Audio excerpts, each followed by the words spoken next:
मोहब्बत में बुलाकर, अरे मोहब्बत में बुलाकर मुसीबत में गिराया, शहद मुझको देखा करके जहर मुझको पिलाया।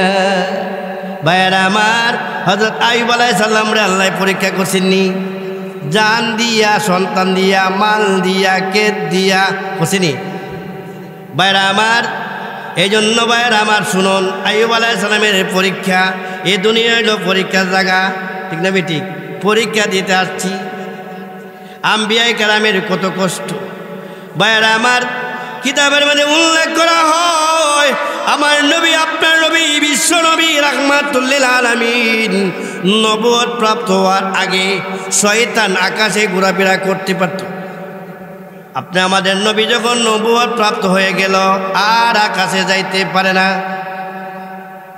ভাইরা আমার, একদিন আইয়ুব আলাইহিস সালামের যমুনায় শয়তান আকাশে দেশে গেছে, আকাশে গেছে দেশে যাইয়া দেখে ফেরেশতারা পরস্পরে আলোচনা করতেছে যে আল্লাহর জমিনে এমন একজন নবী আছে, তার মতন জাকিরিন, এত প্রিয় নবী আর নাই। প্রশংসা করতেছে আরশের মধ্যে কার? আইয়ুব আলাইহিস সালামের। কে প্রশংসা করে? ফেরেশতারা। শয়তান কেন মানুষের প্রশংসা শুনতে পারে না? এমনইভাবে দেখবেন কিন্তু শয়তান মার্কা মানুষ আছে না, আরেকজনের প্রশংসা শুনতে পারে না। এখন তো আমাদের গীবত করলে পরে খুশি হয়, ঠিক না বেটি? অমুকে শাস্ত্রলাত বইলই, দোকানদার বইলই, অমুক অমুক এই সেই গীবত যে কত মজা, ঠিক না বেটি? ভাইরা আমার, গভীর মনোযোগ। আকাশের দেশে যখন শয়তানে আইয়ুব আলাইহিস সালামের প্রশংসা শুনল, শয়তান এবার আল্লাহ পাক রব্বুল আলামিনকে ডাক দিল আর বলল, আল্লাহ, আমি তো আপনার পক্ষ থেকে লানত প্রাপ্ত হয়েছি, অভিশপ্ত প্রাপ্ত হয়েছি গো আল্লাহ। এবার আমি আপনার কাছে একটা দরখাস্ত, আপনার নবী আইয়ুব আলাইহিস সালামকে আমি পরীক্ষা করতে চাই, সেই ক্ষমতা আমাকে দিয়ে দাও। আল্লাহ বললেন, যারে যা, তোরা আমি দিলাম, যা। প্রথমতই ভাইয়েরা আমার, ইব্রাহিম আইয়ুব আলাইহিস সালাতু ওয়াস সালামের একজন নয়, দুইজন নয়, 17 জন ছেলে ছিল। এই 17 জন ছেলে একটা ছাদের ঘরে বসা ছিল। এই শয়তান এই ছাদ দশাইয়া ভাইয়েরা আমার 17 জন সন্তানকে একসাথে ইন্তেকাল করে দিল। ইন্তেকাল করা দিয়া আইয়ুব আলাইহিস সালামকে বলে, আইয়ুব, তুমি যে আল্লাহ পাক রব্বুল আলামিনের ইবাদত বন্দেগী করো, সে আল্লাহ তো তোমার একজন নয়, দুইজন নয়, 17 জন। আমরা সবাই মহান রব্বুল আলামিনের অসংখ্য অগণিত শুকরিয়া আদায় করি যে আল্লাহ পাক রব্বুল আলামিন আপনি আমাদেরকে আজকে রহমতি বরকতি নাজাতের মাহফিলে, বেহেশতের বাগানে আসা এবং বসার মতন সেই সুযোগ, সেই টুবিটুকু আল্লাহ দান করেছেন। এতে করে আমরা সকলেই অন্তরে গভীর থেকে মহব্বতের সাথে আওয়াজে বলি আলহামদুলিল্লাহ। ব্রাদার ইসলাম, মহান রব্বুল আলামিনের মহাগ্রন্থ আল কোরআনুল কারীমের 30 পারার ভিতরে 6666টি আয়াত রয়েছে। এর মধ্যে থেকে মহান রব্বুল আলামিন তার প্রিয় বান্দা বান্দীদেরকে 500 আয়াতের মধ্যে বিধিবিধান দিয়েছেন।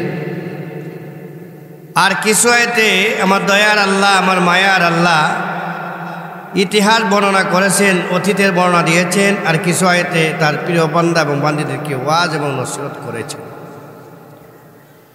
আমি যে আয়াতটুকু আপনার সামনে তেলাওয়াত করেছি, আমার তেলাওয়াতকৃত আয়াতেও তার প্রিয় বান্দাকে আল্লাহ পাক ওয়াজ এবং নসিহত করেন আর বলেন, আকিমিস সালাহ,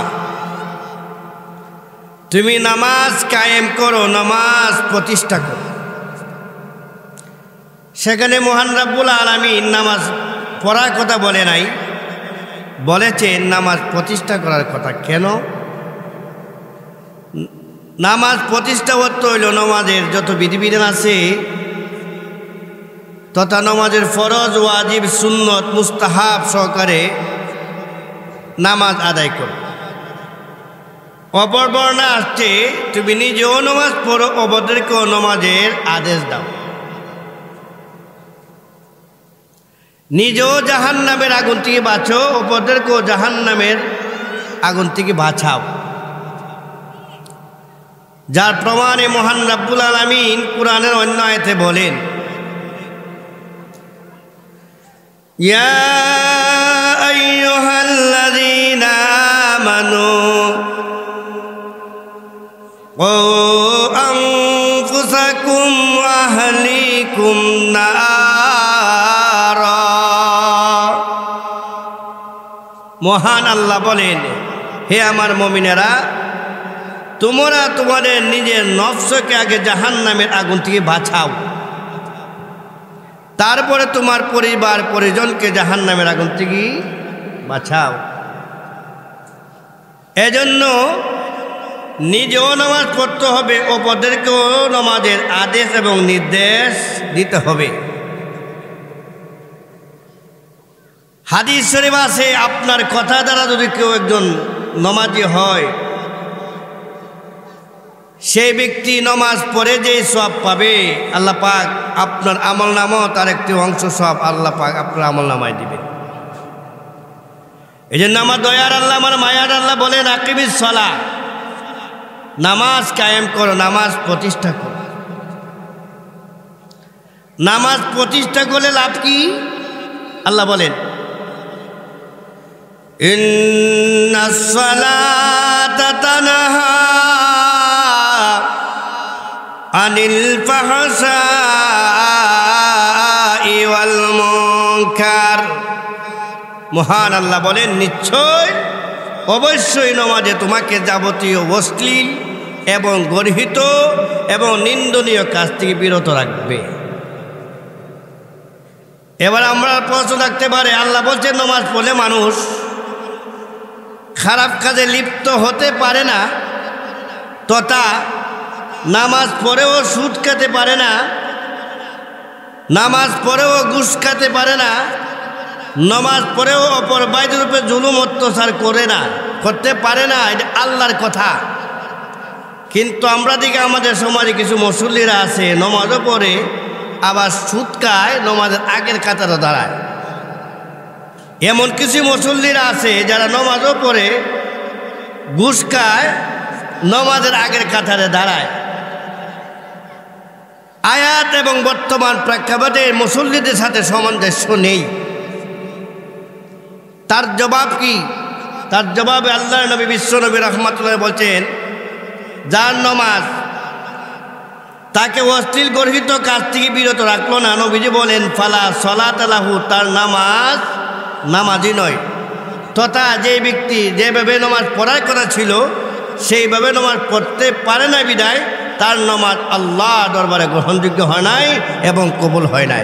এই জন্য নামাজও পড়ে অশ্লীল কাজও করে, গর্হিত কাজও বা হেসা কাজও করে। তাহলে আমরা কি বুঝলাম? নামাজ পড়তে গেলে আগে নামাজের বিধিবিধানগুলি জানতে হবে। কি করতে হবে? নামাজের ফরজ, ওয়াজিব, সুন্নত, মুস্তাহাব সহকারে নামাজ আদায় করা, এটা প্রাথমিক শিক্ষা লাগবেই।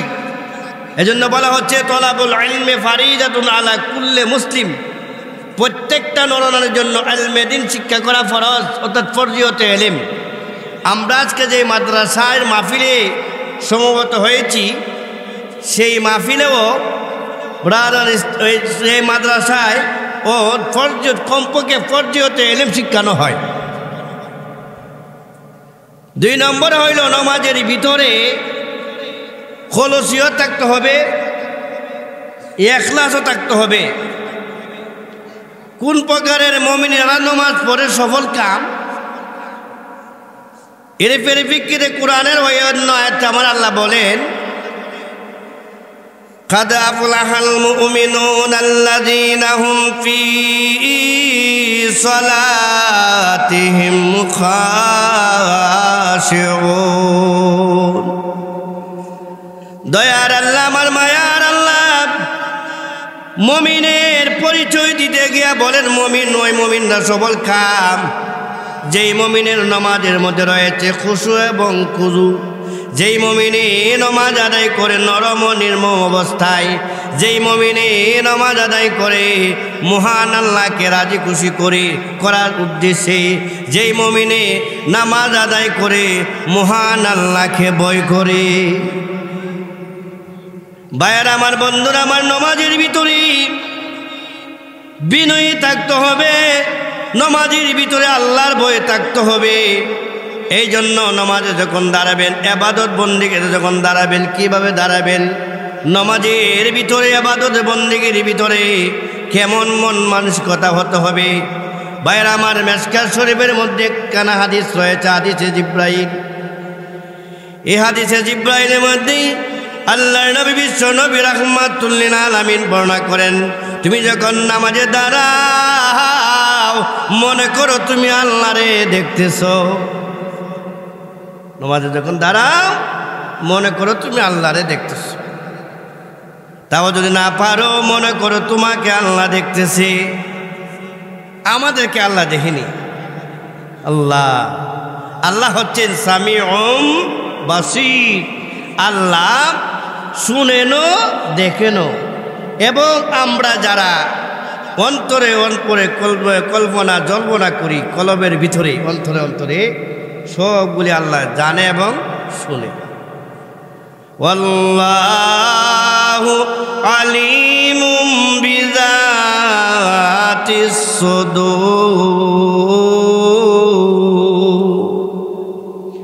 আমার আল্লাহ বলেন, দুনিয়ার মানুষেরা তোমরা যে অন্তরে অন্তরে কল্পনা জল্পনা করো, যা কিছু করো না কেন, সবগুলি আমি আল্লাহ জানি। দুনিয়া জগতে আমরা গর্তের ভিতরে যদি আমরা লুকাইয়া লুকাইয়া খারাপ কাজ করি, আমরা আল্লাহ দেখিনি। গর্তের ভিতরে যদি লুকাইয়া লুকাইয়া আমরা ইবাদত বন্দেগী করি, তাও তোমরা আল্লাহ দেখে। ভাইরা আমার, শুতাই নয়, আমাদের সাথেও লেখক রয়েছে। আমাদের সাথে দুইজন ফেরেশতা আছে, যে দুই ফেরেশতার নাম হইল কিরামান কাতিবিন। তারা তো সার্বক্ষণিক লিখতেছেন। আল্লাহ দলিল আসেনি? আল্লাহ বলেন, কিরামান কাতিবিনা ইয়ালামুনা মা তাফআলুন।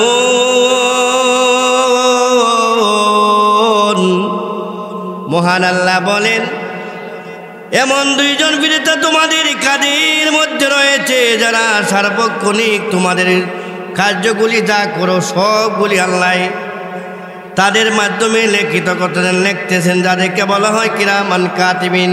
দুইজন লেখক, সম্মানিত ফেরেশতা, তারা লিখতেছে। তো লিখিত তো আছেই, এমনকি ভাইয়েরা আমার, আল্লাহু আকবার, আমাদের মুখ দিয়ে যে কথাগুলি নির্গিত হয়, বের হয়, সেইগুলিও তো আল্লাহ দরবারে রেকর্ড হয়, বিরুদ্ধীয় হয়। যার প্রমাণে আমার দয়ার আল্লাহ অন্য আয়াতে বলেন, মা ইয়ালফিযু মিন কওলিন ইল্লা লাদাইহি রাকীবুন আতীদ।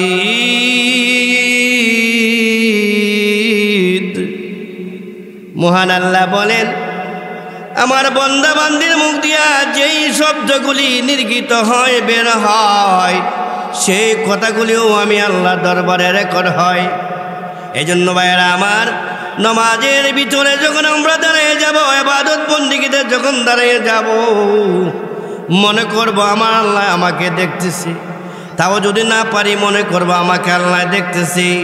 ওফি রাওয়ায়াতিন, অপর বর্ণনায় আসছে, ভাইয়েরা আমার, নামাজে যখন দাঁড়াবো, যখন আমি মনে মনে ভাববো আমার ডাইনে বামে দুচক, পিছনে আজরাইল, এমন একটি মন মানসিকতা যখন নামাজে দাঁড়িয়ে যাব, সেই নামাজের ভিতরে আল্লাহু আকবার এমন একটা মন মানসিকতা থাকতে হবে যে নামাজের ভিতরে মহান আল্লাহর সাথে কথা হয়। আল্লাহ দেখেন, আল্লাহকে দেখতেছেন। মনের মধ্যে নামাজের ভিতরে কুসু থাকলে এই নামাজের সফল কাম কি, তারা সাকসেসফুল। ও ভাইরা আমার, এই জন্য আমার আল্লাহ বলেন, قد أفلح المؤمنون الذين هم في صلاتهم خاشعون ওই মুমিন সবল কাম যেই মুমিনের নামাজের ভিতরে রয়েছে খুশু খুজু দয়ার আল্লাহকে ভয় করে নামাজ আদায় করে ভাইরা আমার নামাজের ভিতরে আমার দয়ার আল্লাহর সাথে কথা হয় যেমনই ভাবে আমার নবী বিশ্বনবী রাহমাতুল লিল আলামিন আল্লাহ পাকের খাস দরবার কাজ বাড়িতে যাইয়া কথা বলেছেন এমনই ভাবে হযরত মূসা আলাইহিস সালাতু ওয়াস সালাম ভাইরা আমার তুর পারে যাইয়া মহান আল্লাহর সাথে কথা বলেছেন গুপ্তে মূসা বাদিদারম কুহে তোর গুপ্তে মুহাম্মদ বাদিদারম আরশে নূর হযরত মূসা আলাইহিস সালাতু ওয়াস সালাম তুর পাহাড়ে যাইয়া মহান আল্লাহ পাক রব্বুল আলামিনের সঙ্গে কথাবার্তা বলেছেন এই জন্য মূসা আলাইহিস সালামকে বলা হয় কালিমুল্লাহ এমনভাবে আমার নবী আপনার নবী বিশ্ব নবী রাহমাতুল লিল আলামিন আল্লাহু আকবার আল্লাহ পাকের খাস দরবার খাস বাড়ি আরশে আজিমে যাইয়া মহান আল্লাহর সাথে সরাসরি কথা বলেছেন ভাইয়েরা আমার বন্ধুরা আমার এমনইভাবে আমার নবী আপনার নবী এই উম্মতের জন্য মেরাজ থেকে 50 ওয়াক্ত নামাজ নিয়েছিলেন ভাইয়েরা আমার এরপরে 5 ওয়াক্ত হয়েছে এই নামাজের ভিতরে যখন ভাইয়েরা আমার বান্দারা যখন নামাজে দাঁড়াইয়া বলে আলহামদু মহান আল্লাহ বলেন লিমানিল হাম এই বান্দা তুমি কার প্রশংসা করলে বান্দা এবার বলে গো আমি প্রশংসা করেছি লিল্লাহি আল্লাহর আবার বলা হয় আল্লাহর পক্ষ থেকে আওয়াজ দে মানিল্লাহ আল্লাহকে রে বান্দা বলে রাব্বুল আলামিন আবার আল্লাহ বলেন মার রাব্বুল আলামিন খেরি আল্লাহু আকবার কোন সেইভাবে আল্লাহর সাথে কথা হয় নামাজের ভিতরে ও ভাইরা আমার এই নামাজের ভিতরে মহান আল্লাহর সাথে কথা হয় নামাজের ভিতরে ভাইরা আমার তারা এই নামাজের ভিতরে সাদ পায় ইমানদাররা নামাজ পড়ে ইবাদত বন্দেগী করে কখন সাদ পায় এই দেখেন আমরা সব জিনিস একটা স্বাদ আছে না নামাজ পড়া একটা স্বাদ ইবাদত বন্দেগীর একটা স্বাদ এগুলোর মধ্যে আপনি হালাল গেদা যখন খাবেন তখন আপনি দেখবেন শান্তি পাবেন এবং নামাজ পড়তে আপনি তৃপ্তি পাবেন নামাজ পড়তে আপনার প্রশান্তি পাবেন স্বাদও পাবেন আর ইমানদারেরা ইমানের মজা আর ইমানের স্বাদ কখন পায় মেসকা শরীফ আল্লাহ রাসূল বলেন ইমানের দায় যাকা তাআমাল ঈমান মান রাদিয়া বিল্লাহি রাব্বাহু ওয়া বিল ইসলামি দীনাও ওয়া বি মুহাম্মাদিন রাসূলা সকলে বলেন সুবহানাল্লাহ ইমানদারেরা ইমানের মজার ইমানের স্বাদ তখনই পায় যারা রবকে রব হিসেবে ভয়ে বড় খুশি আমাদের রবকে আরো জোরে কোন আমাদের লালন পালনকারীকে আমাদের খালিককে আমাদের মালিককে আমাদের রিজিকদাতাকে আল্লাহু আকবার সর্বময় ক্ষমতার অধিকারীকে খালিক ও মালিক আল্লাহ পাকো পরওয়ার মোহব্বত হাতে অন্ততে পড়েন ইমান মজবুত হইব খালিক ও মালিক আল্লাহ পাকো পরওয়ার সকলি করিতে পারো কুদরতি তোমার ভাইরা আমার সত্যিকার অর্থে যদি আপনি নামাজ আদায় করতে পারেন আমার নবী বিশ্ব নবী রাহমাতুল লিল আলামিন বলেন ওই প্রকারের মুসল্লিদেরকে মহান আল্লাহ 5টি পুরস্কার দিবেন সুবহানাল্লাহ কোন 5টি পুরস্কারের প্রথম পুরস্কারই হইল রিজিকের যত অভাব অনটন আছেন আমার দয়ার আল্লাহ আমার মায়ার আল্লাহ সবগুলি দূর করে দিবেন সুবহানাল্লাহ এবার প্রশ্ন থাকে হুজুর আল্লাহর ওয়াদা নবীজিও বলছেন নামাজ পড়লে মানুষ অভাবে ভুগতে পারে না কিন্তু আমরা দিকে আমাদের সমাজে অনেক মুসল্লিরা আছে, আল্লাহওয়ালারা আছে, বুজুর্গরা আছে, ইতিহাসের পাতায়ও লেখা আছে রিজিকের অভাব অনুটানে বড় কষ্ট করছে আল্লাহওয়ালারা, ঠিক না বেটি? আর যারা অনেকরা সুদ খায়, ঘুষ খায়, আল্লাহ রে আল্লাহ, অট্টালিকা বিল্ডিংয়ের আর অভাব নাই, ফ্যাটটাও সুদ খেলে একটু ফ্যাটটাও বড়, ঠিক না? আরে বাবা, সাদা লুঙ্গি সাদা শার্ট পরে পরে আটতেছে, কত যে ভালো, ঠিক না বেটি? কিন্তু আমি বলি ফেরাউন মার্কা, ফেরাউনের এই দেশের বাদশা ছিল না?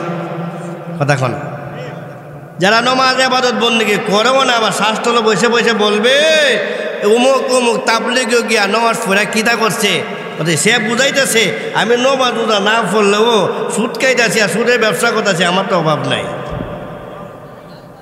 ও ভাইরা আমার, ফেরাউন তো হ্যাঁ আসিল বাদশা, বলে ফেরাউন মার খা। আল্লাহ যাকে পছন্দ করেন, যাকে ভালোবাসেন, আল্লাহ দুঃখ কষ্টের মধ্যে বলা, ঠিক না বেটি? मोहब्बत में मुसीबत है, ये कुदरत की तमाशा है, जहाँ बिजली चमकता है वहाँ बारिश बरसते है। আমার দয়ার আল্লাহ, আমার মায়ার আল্লাহ, যারে যত পছন্দ করেন, ভালোবাসেন, আমার আল্লাহ তাকে তত বড় দুঃখ কষ্টর মধ্যে ফেলে দেয়, ঠিক না বেটি? দুনিয়া আল্লাহওয়ালাদের দুনিয়া হলো পরীক্ষার মহল, ঠিক না বেটি? এই দুনিয়াটা হইল পরীক্ষার হল, ব্রাদর ইসলাম। এই জন্য আল্লাহ রাসূল বলেন, যারা সত্যিকার অর্থে নামাজ পড়বে, মহান আল্লাহ তার অভাব কোনোটা অবশ্যই দূর করে দিবেন, ঠিক না বেটি? অর্থাৎ দুনিয়ার অট্টালিকা বিল্ডিংয়ের মালিক হওয়ার নাম কি? দুনি কোটি কোটি টাকার মালিক নাম। গভীর মনোযোগ দিয়ে বুঝবেন। একদা এক সময়ে এক সাহাবী আল্লাহ রাসূলকে প্রশ্ন করলেন, ওগো আল্লাহ রাসূল, দুনিয়ার মাঝে সবচেয়ে সুখী এবং ধনীকে? নবী বললেন, দুনিয়ার মাঝে সবচেয়ে সুখী এবং ধনী হইল সেওই যে মনে সুখে সুখী, যে মনে ধনী, ঠিক না বেটি? মনে করে একটা লোক টাকার পাহাড় নিয়ে ঘুমাইছে, কিন্তু মনে শান্তি নাই। এই যে আমাদের অতীতে সরকার ছিলেন কিছু নেতারা, এরা কোটি কোটি টাকা বাহিরে প্রচার করছে না? টাকা সাথে আসেনি যেন মনে শান্তি, হাজার হাজার কোটি টাকা এই দেশ থেকে ভাই লুটপাট করে নিছে, তারা শান্তি আসেনি? শান্তি নাই। মনের প্রশান্তি কোথায়? সাহাবী চালু আসেন, যা বলে ইয়া রাসূলুল্লাহ, ইয়া হাবিবাল্লাহ গো, মনের সুখে সুখে হইতে গেলে আর মনের ধনী হইতে গেলে কি করতে হয়? তখন দয়ার নবী, মায়ার নবী কালামে পাক থেকে একখানা আয়াত তেলাওয়াত করে দিলেন আর বলে দিলেন, আলা বিযিকরিল্লাহি তাতমাইন্নুল কুলুব। আল্লাহু আকবার বলেন। আমার দয়ার আল্লাহ, মায়ার আল্লাহ, দুনিয়ার মানুষ থেকে হরবি তাম মিডিয়া বলেন, সাবধান ও দুনিয়ার সুন্দর গাড়ি নারী মালিকেরা, তোমরা জেনে রাখো, সুন্দর গাড়ি এবং নারী এবং বাড়ির মধ্যে শান্তি নয়। তোমরা যদি মনের তৃপ্তি আর মনের প্রশান্তি পেতে চাও, তাহলে সকাল সন্ধ্যা মৌলায়ে পাকের জিকির করো, পায়রামা জিকির করো। জিকিরের দ্বারা তোমাদের মনের মধ্যে ইতমিনানে কল হবে, মনের মধ্যে প্রশান্তি আসবে, মনের তৃপ্তি পাবে, ঠিক না বেটি? আল্লাহ রাসূল বলেন, তুমি যে এশার নামাজ জামাতে আদায় করিয়া ঘুমাও, অবশ্যই নিশ্চয় তোমার ঘুমের ভিতরে তৃপ্তি আসবে। নামাজ পড়ো নাই, এশার নামাজ পড়ো নাই, তোমার ঘুমের ভিতর তৃপ্তি আসবে না। এই জন্য আল্লাহর নবী, বিশ্ব নবী রাহমাতুল লিল আলামিন বলতেছিলাম, যারা যত পছন্দ করেন, দয়ার আল্লাহ তার দুঃখ কষ্ট মানে তত ফালায়, ঠিক না বেটি? হাদিসে প্রমাণ। নবীজি বলেন, আসাদুন্নাস বালান আম্বিয়া সুম্মা সালিহুন সুম্মাল আমসালু ফাল আমসাল। আল্লাহর নবী, বিশ্ব নবী রাহমাতুল লিল আলামিন বর্ণনা করেন, আমার ভাইয়ের আমার মানুষদের মধ্যে মহান রব্বুল আলামিন সবচেয়ে কঠিন পরীক্ষার সম্মুখীন করেছিলেন আম্বিয়া কেরামকে, ঠিক না ঠিক? সবচেয়ে কঠিন পরীক্ষার সম্মুখীন হয়েছিল আম্বিয়া কেরাম। আর আম্বিয়া কেরামের মধ্যে আবার সবচেয়ে কঠিন পরীক্ষার সম্মুখীন হয়েছিলেন আমার নবী বিশ্বনবী রাহমাতুল্লিল আলামিন, ঠিক না ঠিক? ভাইয়েরা আমার, সাহাবায়ে কেরাম কত দুঃখ কষ্ট করেছে। আমার নবী আপনার নবী যার ছিলেন মহান আল্লাহ সেই পৃথিবী সাজাইলেন। আল্লাহু আকবার। যে নবীজির নুরানি চেহারা মুবারক দেখে বহু বেঈমান কাফেররা মুসলমান হয়ে গেছে, ঠিক না ঠিক? এবার আমার নবী হল আমাদের পথ প্রদর্শক। এ দয়ার নবী, মায়ার নবী, বিশ্ব নবী রাহমাতুল্লিল আলামিন দ্বীনের প্রচার করতে যায় যে কত নির্যাতিত আর নিপীড়িত হয়েছে। ভাইয়েরা আমার, গভীর মনোযোগ দিয়া শুনুন এবং বুঝুন। ভাইয়েরা আমার, হযরত আম্মা জান হযরত আয়েশা সিদ্দিকা রাদিয়াল্লাহু তাআলা আনহা বর্ণনা করেন, আমি এবং আমার প্রাণের স্বামী উভয়জন একদিন হাম্মামখানার ভিতরে প্রবেশ করলাম তথা গোসলখানার ভিতরে প্রবেশ করলাম। আমি নবীজির প্রাণের স্ত্রী হওয়া সত্ত্বেও আমি কোনোদিন নবীজিকে উলঙ্গ শরীরে দেখি নাই। স্ত্রী হয়েও নবীজিকে উলঙ্গ শরীরে কখনো দেখে নাই। আম্মা জান আয়েশা বলে, হাম্মামখানার ভিতরে প্রবেশ করি, দয়ার নবী, মায়ার নবী, বিশ্ব নবী রাহমাতুল্লিল আলামিন নুরানি বডি মুবারক থেকে ভাইয়েরা আমার কাপড় মুবারকগুলি খুললেন। খোলার পরে আমি তাকাই দেখি নবীজির ও নুরানি ওল বডি মুবারকের মধ্যে ভাইয়েরা আমার কালো কালো দাগ দেখা যায়, বসন্তের দাগের মতো।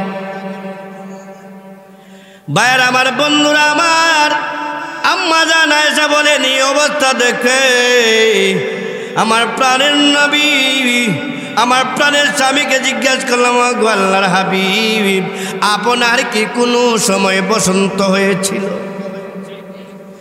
নবী আমার বলে, গো আয়েশা, তুমি তো এটা আমার প্রাণের স্ত্রী, তোমাকে বলতে হয়। গো আয়েশা, জেনে রাখো আমার কোনো সময় বসন্ত হয় নাই। আমি যখন তাইফের ময়দানে কলিমার দাওয়াত দেওয়ার জন্য গিয়েছিলাম, তাওহীদের দাওয়াত দেওয়ার জন্য গিয়েছিলাম, তখনকার সময়ের বড় বড় কাফেরেরা তাদের শিশু বাচ্চাদের কি লেলাইয়ে দিয়েছিল আর বলেছিল আমি নাকি পাগল, আমাকে পাগল মনে করে। গো আয়েশা, এমন ভাবে আমাকে পাথর নিক্ষেপ করেছিল গো আয়েশা, আমার শরীর মুবারকের মধ্যে এমন অঙ্গ প্রত্যঙ্গ ছিল না যেখানে আমার পাথরের আঘাত লাগে নাই। ও গো আয়েশা, আমি পাথরের আঘাতের দরুন আমি বারবার বেহুশ হয়ে যাই এবং আমার শরীর মুবারক থেকে এমনভাবে রক্ত মুবারক ঝরতেছিল গো আয়েশা, আমার জুতা মুবারকের সাথে চোট লেগে গেছে, তবু আমার এই পবিত্র রক্ত মুবারক তাইফের মাটিতে পড়তে দেই নাই। কারণ দুনিয়ার বেঈমান কাফেররা যদি আমাকে না চিনে, তাইফের মাটি তো আমাকে চিনে, তথা আমার রক্ত মুবারক যদি এই তাইফের মুদার মাটিতে পড়ে যায়, এই তাইফের মাটি থাকবে না গো আয়েশা, তামাই পরিণত হয়ে যাবি। আসাদুন্নাস বালাআন আম্বিয়া, মানুষদের মধ্যে রেখে আমার দয়ার আল্লাহ, আমার মায়ার আল্লাহ সবচেয়ে কঠিন পরীক্ষার সম্মুখীন করেছিলেন আম্বিয়া কেরামকে, ঠিক না বেঠিক? ইব্রাহিম আলাইহিস সালাম রে আল্লাহ কত পরীক্ষা করলেন, জান দিয়া পরীক্ষা করলেন, মাল দিয়া পরীক্ষা করছেন, করছে না? আগুনও ফালাইয়া পরীক্ষা করছে না? তখন ইব্রাহিম আলাইহিস সালামের অপরাধ কি ছিল? দিনের দাওয়াত দিত, কালিমার দাওয়াত, তাওহীদের তলে ভাইয়েরা আমার ইসলামের ভিতর দীক্ষিত হচ্ছে, কালিমা পরে পরে মুসলমান হচ্ছে। তখন নমরুদ এবং নমরুদের বাহিনীরা সহ সকলেই পরামর্শ করল, এই ইব্রাহিম খলিলুল্লাহকে দুনিয়াতে রাখা যায় না, তা যতই থাকবো ততই ডিস্টার্ব করবার, মুসলমান মানুষ হয়ে যাব, দিনের মধ্যে খালি প্রবেশ করব, তবে তাকে অপমান কইরা পুরিয়া জ্বালিয়া ল্যাংটা কইরা পুরিয়া জ্বালিয়ে দেওয়া হবে। নাউজুবিল্লাহ বলে। গভীর মনোযোগ ভাইরা আমার, আম্বিয়া কেরামদের ইতিহাস শুনলে ইমান মজবুত হয়। ইব্রাহিম খলিলুল্লাহকে তাফসীরে কিতাব উল্লেখ করা হয়, ইব্রাহিম খলিলুল্লাহকে পুরানোর জন্য ভাইরা আমার একদিন নয়, 2 দিন নয়, 2টা মাস পর্যন্ত লাকড়ি জমা করছে, একত্রিত করছে।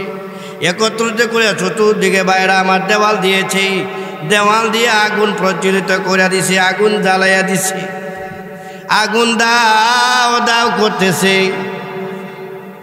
রেডি সব। ঠিক এই মুহূর্তে জিব্রাইল আমিন আইছে, আইসা বলে, রে আল্লাহর পয়গম্বর, ওরে ইব্রাহিম খলিলুল্লাহ, তুমি যে ঠান্ডা মাথায় বসে আছো, তুমি জানো নি গো নমরুদ বাহিনী না, তারা বিশাল আকারের আগুনের লার্কি স্তূপ দিয়ে আগুন প্রজ্বলিত করে দিছে, তোমাকে উলঙ্গ করিয়া আগুন নিক্ষেপ করে দিব, তোমাকে পুড়িয়া জ্বালিয়ে দেওয়া হবে। আরে ইব্রাহিম, আমি আসছি জিব্রাইল তোমাকে কিছু সাহায্য করার জন্য। লেগেছে সাহায্যের মালিককে ইব্রাহিম করলে মনে মনে ভাবতেছে এটাও আল্লাহ প্রকৃতি পরীক্ষা। সুবহানাল্লাহ। আল্লাহর পয়গম্বর হযরত ইব্রাহিম আলাইহিস সালাতু ওয়াস সালাম জিব্রাইলকে ডাক দিলেন আর বলে দিলেন, রে জিব্রাইল, তুমি আমাকে সাহায্য করার জন্য আসছো, আগুন থেকে তুমি আমাকে বাঁচাবে। আরে ইব্রাহিম, ওরে জিব্রাইল, তোমার সাহায্যের কোনো প্রয়োজন নাই, আমার সাহায্য করবে আমার আল্লাহ। ভাইরা আমার, ইব্রাহিম খলিলুল্লাহকে আগুনে নিক্ষেপ করে দিবে, এই পরিমাণের আগুন দাও দাও করতেছে, কিন্তু আগুনে যে নিক্ষেপ করবে এমন সাহস কেউ নাই যে ফালাইব। আগুনের দাও তো অনেক দূরে চলে আসে, ঠিক না বেটি? ফালাইতে পারতেছে না, তখন কি করবে? মা বোনেরও গভীর মনোযোগ শুনলেন, কপালে টিপ দিয়ে হার ইতিহাস কেরা দিছিল। ভাইরা আমার, এখন শয়তানায়া পরামর্শ দিছে, একটা কাজ করো, চরকি মানাও, চরকি বানাইয়া ঘুরাইয়া আগুনের উপরে ফালাইয়া দেও। কিন্তু চকরি বানাইছে, আল্লাহর পয়গম্বর জিব্রাইল আসেনি, তারা চকরি বানায় আর ঘুরে না, লড়েও না। কেন? জিব্রাইল আমিন চকরি মাঝে ধরে রাখছে। আল্লাহু আকবার বলেন। কিন্তু এদিকে শয়তান পরামর্শ দিল, ভাইরা আমার, উলঙ্গ নারীরা যদি বেব্যাস কাজ যেখানে হয় সেখানে আল্লাহর রহমতের ফেরেশতারা থাকে না। পরামর্শ দিল, তোমরা একটা কাজ করো, যুবতী 40 জন যুবতীকে উলঙ্গ করাইয়া গানের আসর বানাও। কি বানাও? গানের আসর বানাইলে সেখানে রহমতের ফিসা জিব্রাইল যাইবুগা, ফেরেশতারা যাইবুগা, আর তারা ফালানো সহজ হইব। এই 40 জন মহিলা দিয়া আগুনে গানের আসর বানাইলো, বানানোর পরে রহমতের ফেরেশতা চলে গেল, আর চকিটা ঘুরাইয়া ওই ইব্রাহিম কুলকে আগুনে অগ্নিকুণ্ডর ভিতরে ফেলেল। এই যে 40টা মহিলা উলঙ্গ নাচছিল, এই 40টা মহিলার নিদর্শনের জন্য তাদের কপালে মানে টিপ দিছিল। কি দিছিল? যে বেশা মহিলা না ভালো মহিলা? তো এই টিপের ইতিহাস কার থেকে? বেশা মহিলার থেকে শুরু। কার থেকে? আমরা যে মহিলারা দেই, এই টিপের ইতিহাস জানিনি, এই জন্য টিপ দিতে নাই। দিকের মহিলারা, হিন্দু মহিলারা বেশি দেয়, ঠিক না বেঠিক? আর এখন মুসলমান মেয়েরা তো দেয়, ঠিক না বেঠিক? মা বোনেরা, আমি আজকের ওয়াজে বলে যাই, আপনি এবং আপনার কন্যা সন্তানদেরকে কোনোদিন কপালে টিপ দিয়ে না। ভাইরা আমার, চকিটা ঘুরাইয়া যখন ইব্রাহিম খলিলুল্লাহকে আগুনের অগ্নিকুণ্ডের ভিতরে ফেলে দিল, আল্লাহ দেখতেছিল। ভাইরা আমার, উলঙ্গ করে ফেলে দিয়েছে। আল্লাহ পাক রব্বুল আলামিন ফেরেশতাকে ডাক দিলেন, আমার আল্লাহ, আমার পয়গম্বর সে উলঙ্গ করেছে, ও ফেরেশতারা তাড়াতাড়ি আমার বেহেশতের দিকে আমার পোশাক নিয়া আমার বন্ধু ইব্রাহিম খলিলুল্লাহকে ফরাইয়া দাও। আগুন নিক্ষেপ করে দিছে। এবার রব্বুল আলামিন আগুনকে ডাক দিছে, সুবহানাল্লাহ কোন। আচ্ছা, আগুনে আল্লাহর কথা শুনিনি? আমরা শুনি না আগুনের প্রমাণ। আল্লাহ বলেন, কুলনা ইয়া নারু কুনি বারদান ওয়া সালামান আলা ইব্রাহিম।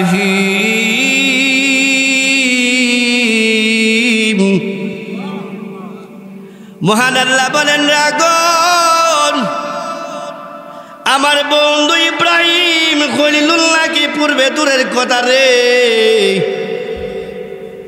আমার বন্ধুর বদি মুবারকের মধ্যে যে পশম আছে রে, একটা পশমও যেন প্রজ্বলিত না হয়। এর আগুন তুমি আমার বন্ধুর জন্য এমন ঠান্ডা হয়ে যাও যে ঠান্ডা হলো সালামা তথা শান্তিদায়ক। এর আগুন তুমি আমার বন্ধুর জন্য এয়ার কন্ডিশনে পরিণত হয়ে যা।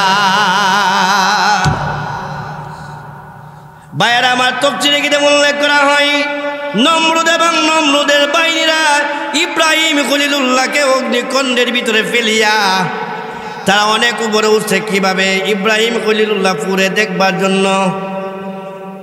ভাইয়েরা আমার, উপরে উঠে দেখে ইব্রাহিম খলিলুল্লাহ পূর্বে দূরে কথা আগুনের অগ্নিকুণ্ডের ভিতরে দেয়া যায় রাজ সিংহাসন নিয়ে। ভাইয়েরা আমার, এই আগুনের ভিতরে দেয়া যায় ফুলের বাগান এবং রাজ সিংহাসন নিয়ে ইব্রাহিম খলিলুল্লাহ বসে আছে। আল্লাহর কুদরত বোঝা যায় না ভাইয়েরা আমার। নমরুদের বাহিনীদের মধ্যে দেখি একজন নয়, দুইজন নয়, ভাইয়েরা আমার ৮০,০০০ নমরুদের বাহিনীরা একসাথে নমরুদকে ডাক দিল আর বলে দিল, নমরুদ তোমার কি এখনো বুঝে আসে নাই? ইব্রাহিম খলিলুল্লাহ যে মহান রাব্বুল আলামিনের পাঠানো পয়গম্বর। ও নমরুদ, তুমি সাক্ষ্য থাকো, ইব্রাহিমের প্রভু হয়েছে আসল প্রভু আর তুমি হয়েছ নকল প্রভু, এতে বিন্দু মাত্র সন্দেহ নাই।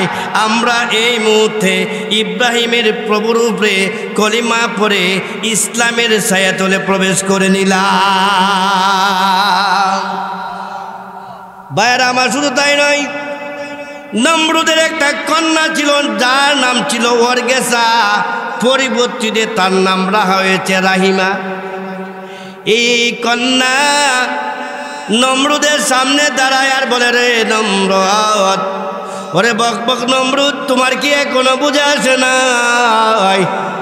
ইব্রাহিম খলিলুল্লাহ যে মহান রাব্বুল আলামিনের পাঠানো পয়গম্বর। ও বক বক পিতা, তুমি সাক্ষ্য থাক, আমিও এই মুহূর্তে কলিমা পড়ে মুসলমান হয়ে গেলাম। শুধু মুসলমান না, আমিও এই রাহিমা ইব্রাহিমের সাথে এর জাপ দিয়ে আমি অগ্নিকুণ্ডের ভিতরে প্রবেশ করে নিলাম। লা ইলাহা ইল্লাল্লাহ,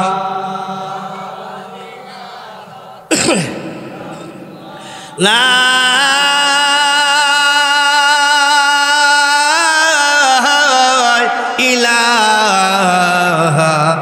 ইল্লাল্লাহু মুহাম্মাদুর রাসূলুল্লাহ সাল্লাল্লাহু আলাইহি ওয়াসাল্লাম। এই জন্য আমার আল্লাহ রাসূল বলেন, আসাদুন নাস বালাআন আম্বিয়া, मोहब्बत में बुला कर, अरे मोहब्बत में बुला कर मुसीबत में गिराया, शहद मुझको देखा करके जहर मुझको पिलाया।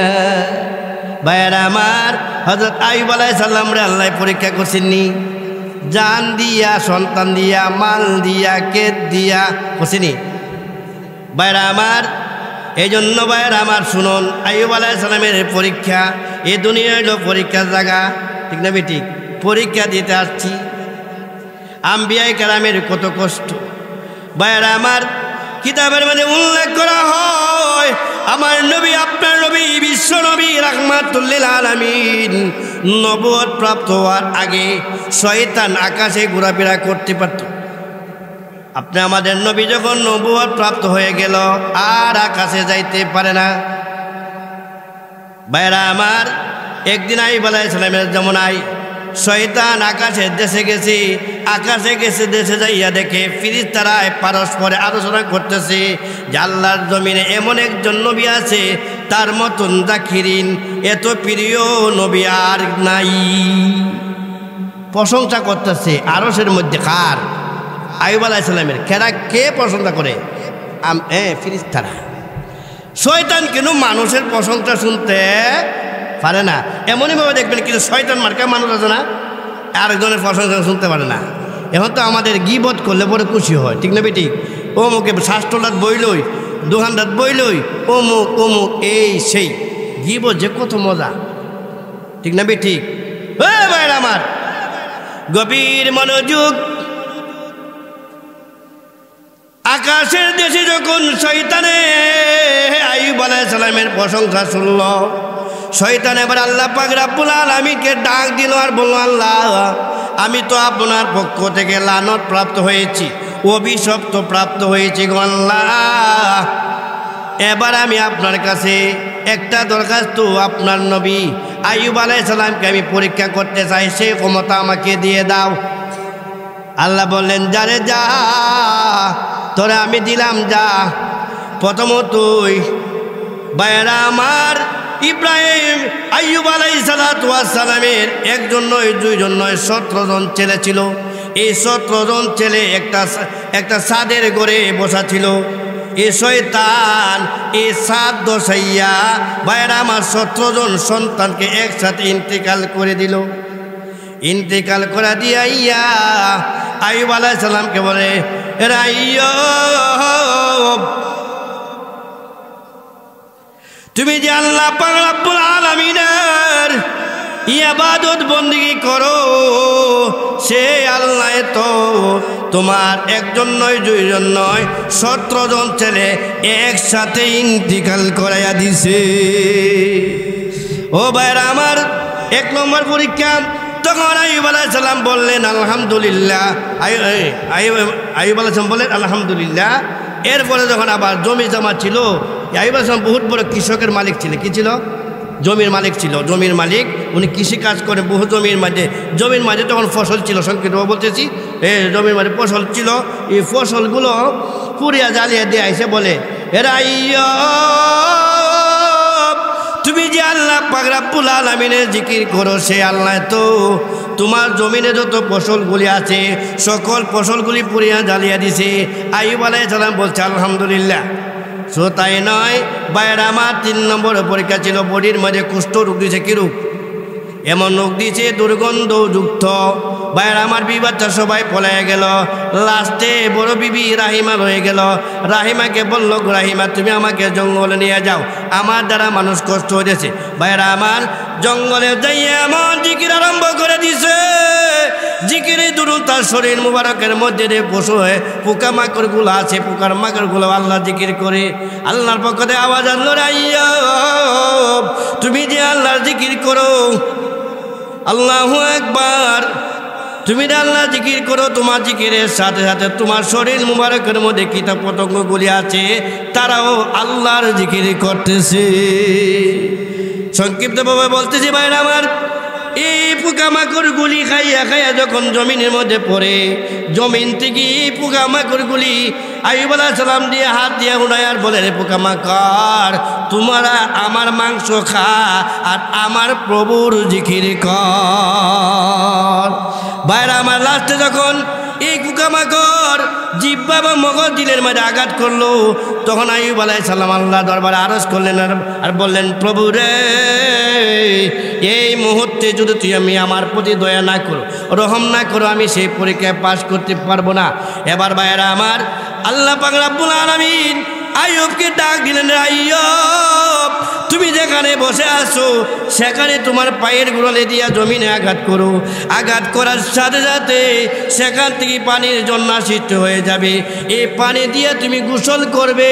গোসল করার সাথে সাথে তোমার শরীর যেমন ছিল এর চেয়ে আরো উত্তম হয়ে যাবে। আসাদুন্নাস বালাআন আম্বিয়া সুম্মা সালিহুন সুম্মাল আমসালু ফাল আমসাল। ব্রাদার ইসলাম, আমি যে আলোচনা করেছি সেই আলোচনার ভিতরে মহান আল্লাহ পাক আপনি আমাদের সবাইকে আমল করার তৌফিক দান করুক। সকল বলেন আমিন। ওয়া আখির দাওয়ানা আলহামদুলিল্লাহ।